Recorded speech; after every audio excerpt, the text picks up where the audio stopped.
नमस्कार, बहुत स्वागत है आप सभी का बीएस टीवी में और छत्तीसगढ़ प्राइम में मैं हूं आपके साथ संयम जैन। छत्तीसगढ़ प्राइम की होगी शुरुआत इस वक्त एक बड़ी खबर के साथ। ईओडब्ल्यू और एसीबी की छापामार कार्रवाई प्रदेश के अंदर, जहां ईओडब्ल्यू और एसीबी ने 21 स्थानों पर छापे मारे हैं। 19 लाख रुपए की नकदी और कई इलेक्ट्रॉनिक डिवाइस जब्त किए हैं। रायपुर, दुर्ग, भिलाई, राजनांदगांव और बिलासपुर में ये छापामार कार्रवाई की गई है। प्रेस विज्ञप्ति जारी कर जानकारी दी गई है। तो इकोनॉमिक ऑफेंस विंग और एंटी करप्शन ब्यूरो मिलकर छापामार कार्रवाई कर रहे हैं। प्रदेश के अंदर 19 लाख रुपए की नकदी सहित कई इलेक्ट्रॉनिक डिवाइसेस जब्त की गई हैं और यह छापामार कार्रवाई रायपुर, दुर्ग, भिलाई, राजनांदगांव और बिलासपुर में की जा रही है। तो छत्तीसगढ़ के जो बड़े शहर हैं वहां ये कार्रवाई देखने को मिल रही है। रायपुर में, दुर्ग में, बिलासपुर में, राजनांदगांव में, भिलाई में। तो वहीं प्रेस विज्ञप्ति जारी कर ये पूरी जानकारी दी गई है। तो एंटी करप्शन ब्यूरो और इकोनॉमिक ऑफेंस विंग ये लगातार कार्रवाई कर रहे हैं। प्रदेश के अंदर भ्रष्टाचार को लेकर ये कार्रवाई की जा रही है।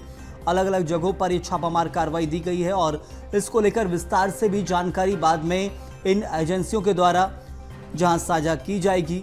एसीबी विभागों के द्वारा या ईओडब्ल्यू के विभाग जो है उसके द्वारा ये जानकारी और बाद में दी जाएगी, लेकिन फिलहाल ये कार्रवाई देखने को मिल रही है। ईओडब्ल्यू और एसीबी ने अलग अलग जगहों पर जो कार्रवाई को अंजाम दिया है वहां से 19 लाख रुपए की नकदी और दूसरे कई इलेक्ट्रॉनिक आइटम्स जब्त किए हैं। इन इलेक्ट्रॉनिक डिवाइसेस से और भी खुलासे हो सकते हैं। तो भ्रष्टाचार को लेकर ये कार्रवाई फिलहाल प्रदेश के अंदर लगातार जारी है। तो एक तरफ 21 स्थानों पर यह कार्रवाई की गई है। ईओडब्ल्यू और एसीबी की ये छापामार कार्रवाई, और इस खबर पर विस्तार से चर्चा भी करेंगे। हमारी सहयोगी मोनिका दुबे हमारे साथ हैं। मोनिका, ये बड़ी कार्रवाई को अंजाम दिया गया है ईओडब्ल्यू और एसीबी के द्वारा ज्वाइंट ऑपरेशन में, जहां अलग अलग ठिकानों पर दबिश दी गई है।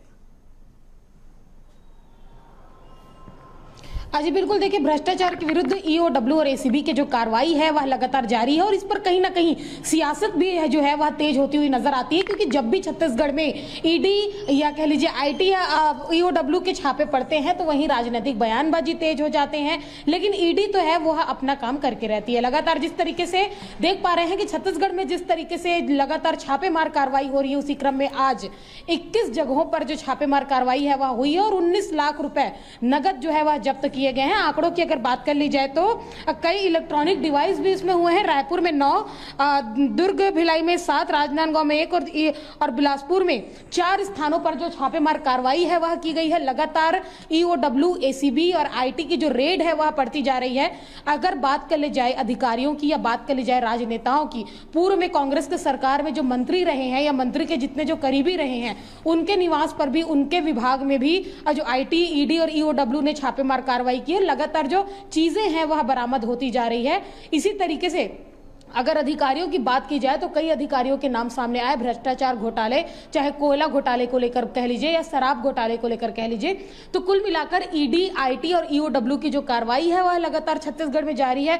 हालांकि कांग्रेस इस पर यह भी कहती है कि जब भी चुनाव आते हैं तब इस तरीके की कार्रवाई जो है वह की जाती है, लेकिन भारतीय जनता पार्टी ने इसे साफ तौर पर आज वैसे ही प्रदेश उपाध्यक्ष शिवरतन शर्मा का जब बयान आया तो उन्होंने ईओडब्ल्यू और आईटी के छापे को लेकर सबसे बड़ा बयान यह दिया कि उच्च न्यायालय और जो सुप्रीम कोर्ट है उनके फैसले का सम्मान होना चाहिए। इसका सबसे बड़ा उदाहरण यह है कि कांग्रेस सरकार में जो रहे हैं, जो सौम्य चौरसिया की बात कर ली जाए, चाहे विश्नोई की बात कर ली जाए, चाहे रानू साहू की बात कर ली जाए, जो अभी जेल के सलाखों के पीछे है और लगातार इन पर जो आरोप लगते आए हैं घोटालों को लेकर, उसके कारण अभी तक 15 महीनों से इन्हें बेल नहीं मिली है। ऊपर से मोनिका, ये समझा जाए कि जो पुराने मामले लगातार चल रहे हैं, चाहे शराब घोटाले को या फिर दूसरे घोटाले जिनको लेकर कांग्रेस को घेरा जा रहा है, उन्हीं मामलों को लेकर यह कार्रवाई निरंतर जारी है। उसी की एक आगे जाकर जो यदि इंतजार करना होगा कि विस्तार से क्या कुछ विभाग कहता है ईओडब्ल्यू और एसीबी जो एंटी करप्शन ब्यूरो है, क्या और जानकारी देगा आगे जाकर।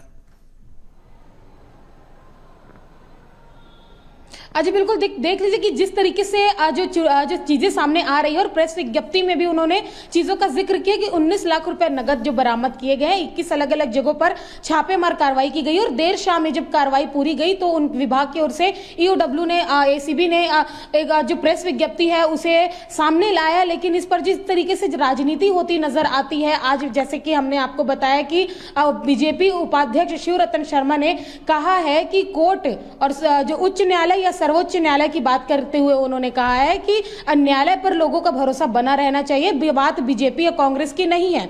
जो भी भ्रष्टाचार करेगा या जो भी घोटाला करेगा उसे जो ईडी और ईओडब्ल्यू की जो टीम है वह गिरफ्तार करेगी, इस पर कार्रवाई होगी।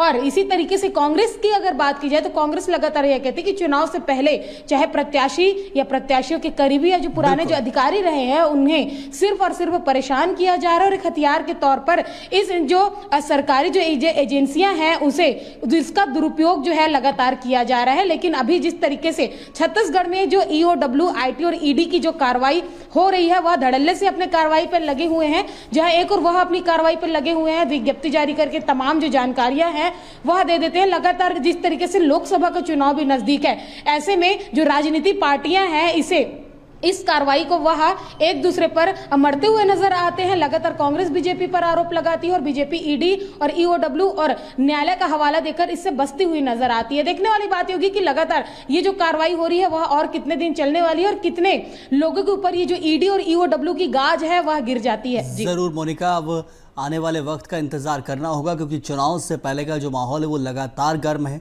विधानसभा चुनाव से पहले जो कार्रवाइयों का दौर चल रहा था, एक तरफ केंद्रीय एजेंसियां सक्रिय थी, अब प्रदेश की जो विभाग और जो एजेंसियां हैं वो भी सक्रिय हैं क्योंकि सत्ता परिवर्तन हुआ और बीजेपी सत्ता में आई है। तो कांग्रेस सीधा निशाना साध रही है बीजेपी के ऊपर कि एजेंसियों का, विभागों का दुरुपयोग किया जा रहा है। बहुत धन्यवाद आपका।